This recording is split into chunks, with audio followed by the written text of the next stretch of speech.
Everyone, this is Arto back here with another video. First thing I want to say is to everyone that's not subscribed, or that is subscribed right now before I started making these videos, you can feel free to unsubscribe if you're not interested in this content. I don't want to flood your subscription box with something that you're not interested in, and I completely get that. You should unsubscribe if you want to. That's fine with me, but I'm gonna keep making my content, right? Okay. We got that out of the way. Now let's talk about the Raiders specifically. They are my favorite team in the NFL. They are my profile picture on this. Their logo is my profile picture on this app. And I want to talk about what's to look forward to in next week's draft. Some needs: third round pick, fourth round pick, two fifths, no sixth, and 1/7. Because no first, second round pick for the Davante Adams trade. Very good trade, obviously. Davante Adams is going to be the wide receiver 1 that we needed for many years that we didn't have. We were forcing wide receiver 2 and 3s to play that wide receiver 1 role for us, and didn't work because they're not wide receiver 1s. Even though I love Nelson Agholor, he's not wide receiver 1. Davante Adams will solve those problems that John Gruden never did for having wide receiver 1. This new regime solved that problem in 2 months. Now, something I want to talk about is the corner, right? We have good depth there, very good depth. However, I know these guys know what they're doing. I just want to ask, what is their plan with corner 1? Just like wide receiver 1, we were forcing guys that were not corner 1s, that were not wide receiver 1s to play wide receiver 1 for us. I'm worried that we might be doing the same thing for corner 1.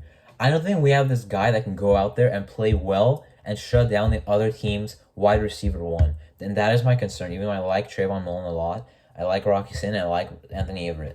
Anthony Averett is not a consistent starter. Rocky Sin and Trayvon Mullen. Rocky Sin is a corner 2. Trayvon Mullen is like a fringe corner 1, corner 2.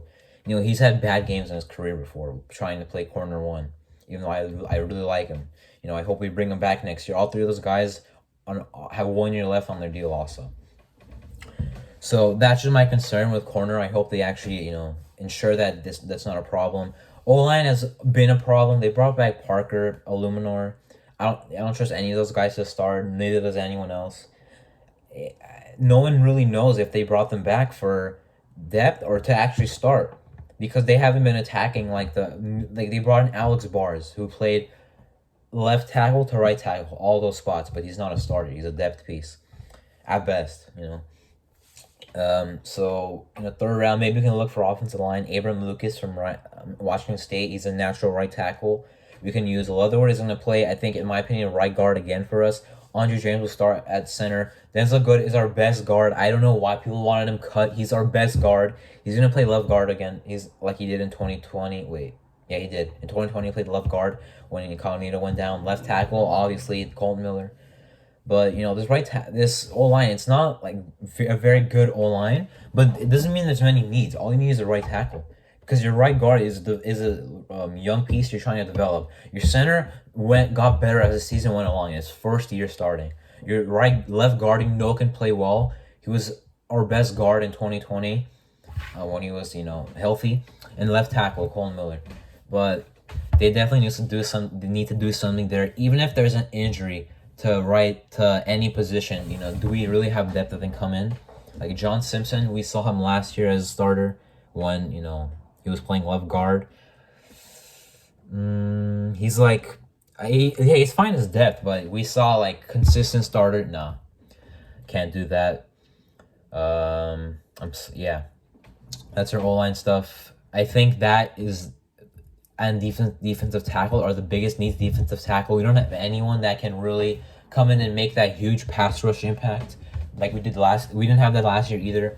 We brought in Bilal Nichols, very good contract. However, in my opinion, he's basically like kind of like a Quentin Jefferson. I know Sanji in his film breakdown of Bilal Nichols said that.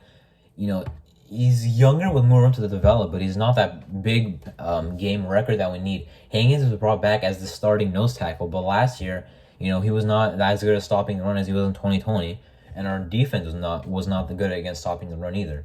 Vickers is back. Vernon Butler hasn't done anything in the league as far as I know. He's a bust. 2013 first round. Andrew Billings is basically the same as Hankins.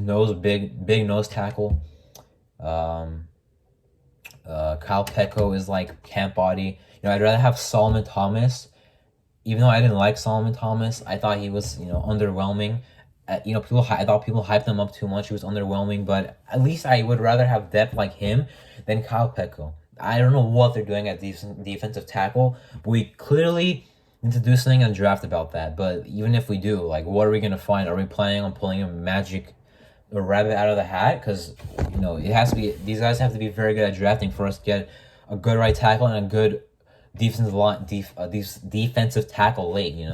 Linebackers, I think fine. Gion Brown is our best coverage linebacker. He can cover tight ends and running backs. Micah Kaiser is like he's a backup right now, but I would trust him to play if an injury happened to the starters. Trayvon Merrick, I'm excited to see him in this two split safety look, because in the Gus Bradley scheme, he was just back there, and sure, he was doing good, but he wasn't involved at all in the play. At TCU, we saw him always get his hand on the ball, disrupt the play, but he didn't get a chance to do that in the Gus Bradley scheme. I'm excited to see him do it in this new scheme. That will definitely, I think, utilize him more. Jonathan Abram, I don't even know. I can't even project what he'll do. Box, blitz, linebacker, strong safety, over the top. I have no idea. He'll do something. I think they'll definitely decline his fifth-year option and see what they can get from him, because this new regime is planning on staying for more than 1 year. So they'll play Abram. They'll see what they like, and we'll see what they don't like. They'll decide if they want to bring him back on a new deal, because they'll definitely not accept his fifth-year option, in my opinion. Josh Jacobs is something I also want to talk about. People are talking about trading him. Josh McDaniels. When he was saying that he will use Josh Jacobs well, I think he was not lying, because the Patriots can't do that. They can make any running back good. And I think Josh McDaniels can do that with Josh Jacobs. I think he will actually like Josh Jacobs, and he can make him good.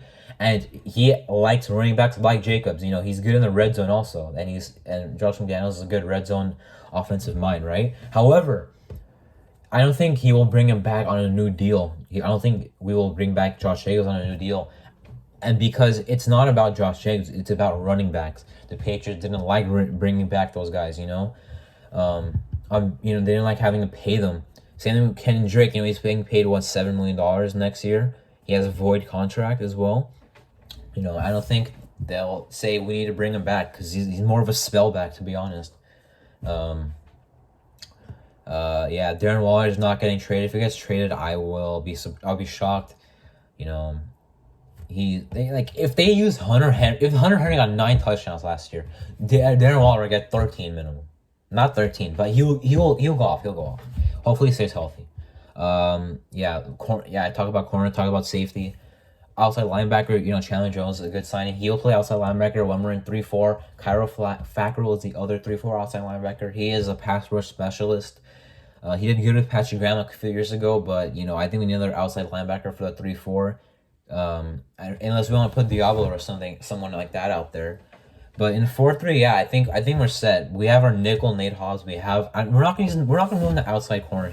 It took us this long to find a good slot. Every team has struggled finding a good slot. We pulled him out of the 5th round after Lamarcus Joyner, we paid $12 million or $11 million to a year, or I think it was 4 years, $42 million, and he didn't do it for us. So we pulled one magically out of the 5th round. Why are we moving the outside corner?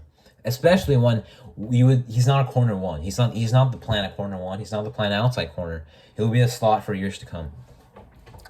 I talked about defensive tackle. Yeah, there's no other really problems, I would say. So address defensive tackle, address offensive line, specifically right tackle. Abram Lucas, if I mentioned him, is a good option at right tackle. Washington State. Natural right tackle, not many natural right tackles in this draft. Mostly are left tackles, like Leatherwood was when he converted them right tackle. I think Abram Lucas will be there at right tackle. He's a good passer protector. I think, we should definitely improve. Our draft capital is not as much as the Chiefs right now. The Broncos have less draft capital. The AFC West is stacked. I'm not scared of any of those guys. The Chiefs, I will not sleep on the Chiefs. I mentioned this before, not in a video, but on my own. I will not sleep on the Chiefs. They will, in my opinion, be the best team in the division. However, the Raiders will not be worse than the freaking Chargers and the Broncos. Justin Herbert is the biggest golden boy in the NFL. Forget it. No, stop it. Not losing to Justin Golden Boy Herbert, who needs the media to hype him up, and still loses to Derek Carr. Still. We're not losing to that guy, ever. No. We'll lose to him like maybe once next year, but we're gonna be higher in this division than the Chiefs and the Broncos and the Chargers. Doesn't mean they won't make the playoffs, but we will be the second at worst team in this division. I'm not worried about them. Broncos have overhyped themselves for how many years? I don't even know. You know, their defense, your amazing defense, was exposed in Week 6 when we didn't even have our offensive play caller. You know, the second we lost Ruggs, that went away in our second matchup with them. But our first matchup, you were exposed for 340 yards and 2 touchdowns passing the ball on your number 2 pass defense. I'm not scared of the Broncos. Defense, that is, or offense. Jerry Jeudy is arguably on his prove-it year. If he doesn't do good this year, he's probably gone. Like, honestly, like, not gone, but he's on his prove-it year. He didn't do anything last year. His first year, like, okay, yeah, sure, he did. Okay, sure, he was a wide receiver 2 producer at times. Okay, good for you. Congratulations, Broncos, on your 7-win season. They won 7. They won't win 7 games. They won more, but. A lot of stuff. Maybe we'll talk about more. I mean, I talked about free agency signings already, but you know, I don't really have an order to make these videos. I just came in here. The video is already 11 minutes. I said I'm gonna talk about the draft, talk about team needs, talk about free agency. I don't know. I guess that's. I mean, I don't know what else I'll talk about. I'll definitely make a video after the draft. Schedule release definitely. But yeah, thanks for watching, everyone. My name's Arto, as I said, and I appreciate it.